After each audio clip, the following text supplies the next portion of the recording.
السلام عليكم، كي دايرين؟ كلشي مزيان؟ ان شاء الله تكونوا مزيان. اليوم غندير معكم الحلوه البهله البنات، حلوه بلديه قديمه اصيله، وان شاء الله تخرجكم 100% وتجربوها وتعجبكم. عندي بنات جوج ساشيات ديال السكر فاني، وعندي كاس ونص ديال الزيت، عندي خميره ديال 16 غرام. هاد الباكينه عندي فيها 16، تقدر تكون عندكم ديال 8 غرام. وعندي 600 غرام ديال الطحين فرينه، وعندي 125 غرام ديال الزبده. ما خصهاش تكون البنات في الثلاجه، تكون بحراره المطبخ، ما تكونش قاصحه. وعندي نص كاس ديال السكر. وهادو هما المقادير. دابا تنحط الزبده ديالي البنات والسكر، نص كاس ديال السكر، وغادي ندير ساهله درتها لكم بطريقه مبسطه البنات. ما كاينش هاد العيد ان شاء الله اللي ما تحطش البهله ديالها في الطبله. كنصو نص ديال الزيت البنات خويتو، وديك الزبده، ودرت داك نص كاس ديال السكر. وما بغيتش ندير الحلوه بزاف، اللي بغات دير كاس ديرو على حسب الذوق ديال كل واحد. دابا كل واحد تيبغي ينقص شويه من السكر. ودرت دوك جوج ساشيات ديال الفانيلا البنات، وغادي نخلط كل شيء مزيان مزيان بيديا حتى تخلطوا العناصر، تولي ديك الزبده كريمي وكل شيء. قريصه د الملح البنات، كنت نسيت ما وريتها لكمش، عاد مشيت جبتها. قريصه ديال الملح، ضروري من الملح في كل شيء في الحلويات. المهم تنعجنوا ديك الزبده والزيت والسكر والسكر فاني مزيان مزيان يتخلط كل شيء يولي كريمي. وديك الساعات غادي نزيدوا عليهم الخميره والطحين. سهله بنات مبسطه، ودرتها لكم بطريقه بسيطه مبسطه، وغتشوفوا النتيجه كي دايره. ما تنخبى عليكم والو، كل واحد هذا العام اللي ما تتعرفش دير البهله غادي ديرها بمقادير صحيحه ومجربه. وانا جربت من بعد غتشوفوا بانني جربت وحده. دابا المهم تنخدم وتنهضر معكم شويه، تنزيد نشرح لكم نبسطها لكم. انا فاش درتها جربتها في الفران على حسب كل خطره كي تتخرج حلوه في الفران. درتها البنات وغادي تشوفوا هذيك الحبه الاولى اللي جربت في الفران خرجت هي هذيك. انا تقريبا طابت لي، كنت شعله الفران هي من الفوق، طابت لي من الفوق ومن التحت. دابا تنزيد، نسيت ما قلت لكمش، عندنا اللوز كاوكاو البنات. انا بلاصه اللوز درت كاوكاو، كاس عامر العنبه كاوكاو مطحون مزيان، ما يكونش داير البنات، ما يكونش طب بزاف، يبقى شويه باش يجيو باينين دوك الحبات في الحلوه ديالنا. كاس ديال اما كاس الججلان، اما كاس كاوكاو، اما كاس اللوز اللي عندك اللي موجود. انا درت هنا كاس كاوكاو، وفاش طحنت جاني شويه زايد، راني نزيد من بعد غتشوفوا بانني زدت هذاك الكاوكاو اللي كان بقى ليا، ولكن نقصت من الطحين. 600 غرام ما هزتهاليش، حيت زدت هذاك شتي هذاك الكاوكاو اللي كان بقى ليا البنات زدته حتى هو. وديك 600 غرام ما هزتهاليش كلها. اللي درت كاس 600 غرام غتجيها نيشان في هذا الخليط ديالنا، ديال 600 غرام ديال الطحين كامله. وعلى حسب عاوتاني النوعيه ديال الطحين، شي خطات الطحين تيشرب، شي خطات لا. دابا تندير الطحين ديالي تدريجيا شويه بشويه. درت نص الاول، تندخلو مزيان في الخليط ديالي، ندخلوه بشويه مزيان. المهم ببساطه وما فيهاش بزاف ديال المقادير البنات، ما فيهاش بزاف ديال التعب. 10 دقائق ربع ساعه تكوني كملتيها. ساهله لا في التحضير ولا كل شيء، حتى في الطيب ديالها تقابلي الفران ديالك ساهله. بسطها لكم بكل الطرق. صافي غندير الخليط ديالي غادي نزيد الدفعه الثانيه ديال الطحين البنات. دابا درت الخميره 16 غرام ديال الخميره الحلوه، غادي نخلطها مزيان، ندخلها في العجينه ديالتي ديك الخميره، ونزيد عليها داك الطحين اللي بقى ليا، تندخل كل شيء مزيان.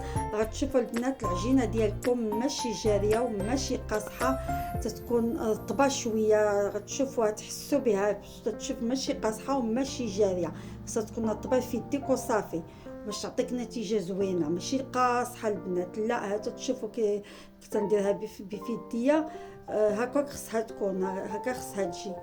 المهم هذه هي الحلوه ديالي البنات. انا كنت مشيت جبت هذا البلاطو ديالي، هذه هي الحلوه ديالي البنات. كي تشوفوا العجينه كي دايره ماشي قاصحه وماشي جايه تكون رطبه، تتحسي بها في الصبعان ديالك بانها رطبه.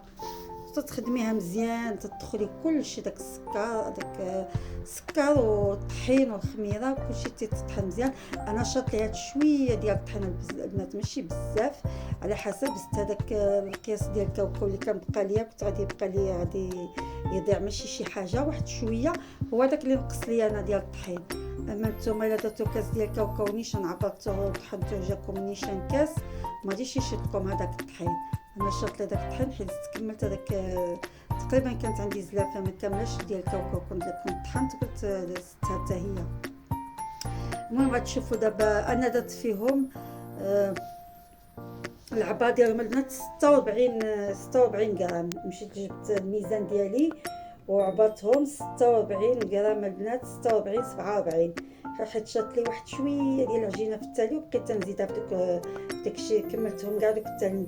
هذه فيها 46 البنات والتالي بقاو لي شي شويه ديال العجينه دابا تشوفوا الا صورتها لكم في الفيديو. كملت شي وحدين 47 غرام باش انا بغيت هاد البهله تجي دائما كبيره زوينه، اهميه تعطي تبغي هي ديك تكون كبيره، ماشي بحال الحلويات الروميين تيبغيو يكونوا داكشي صغير، البهله والكعبه وداكشي تيبغيو يكونوا كبار باش تقليديين بلديين تيبغيو ديك الفورمات تجي معاهم زوينه، تيجيو زوينه فاش يكونوا كبار. هذه 46 غرام البنات اللي عبرت انا، وعلى حسب كل واحد كيبغي يصغر. هذه هي سميتو العجينه ديالي تنكورها بهذه الطريقه هذه حتى تدخل الفران البنات تتهبط، حيت فيها الزبده تذوب تتهبط تجي زوينه.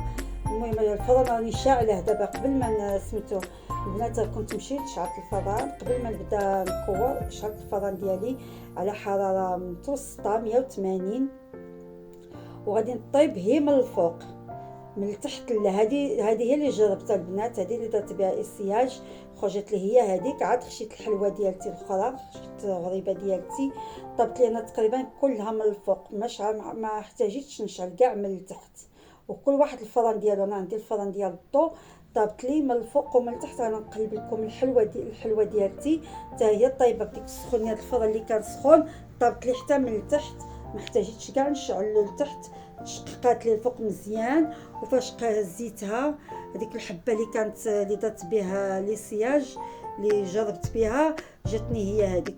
وها البهله ديالتي البنات تشوفوها طيبه من الفوق ومن التحت ومشققه وسهله ان شاء الله. العام كل واحد غيجربها، وبغيت كل واحد تكون عنده في الطبله ديالو. وها نتوما الا عجبتكم ما تنساونيش البنات بالبارطاج. ها نتوما شتيو انا واخا ما شعلتهاش من تحت طابت ليا من الفوق ومن تحت، كلشي تنوري لكم في الفيديو باش ما تقول نخبي عليكم والو، باش تبعوا المراحل تخرج لكم هي هذه. وان شاء الله تعجبكم وتبارطاجوها مع الحباب والعائله في هذا العيد. كلشي جربها وما تنساونيش بالابوني وبالبارطاج البنات، وشكرا وان شاء الله ندوزو العيد على خير وبخير.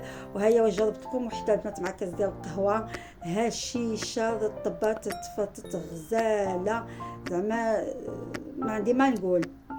بغيت كل واحد يجربها ان شاء الله وتخرج له النتيجه هي هذه. حلوه غزاله جات تشوفوا من الداخل طايبه ما محروقه ما والو، جات غزاله وبصحتكم ان شاء الله تجربوها. مرحبا بكم، دخلوا عندي عاود ناس جداد، مرحبا بهم والف مرحبا. وان شاء الله تنشكرهم وتنشكر المتتبعين ديالي القدام، ان شاء الله يعجبهم الفيديوهات ديالي. والى فيديو قادم ان شاء الله.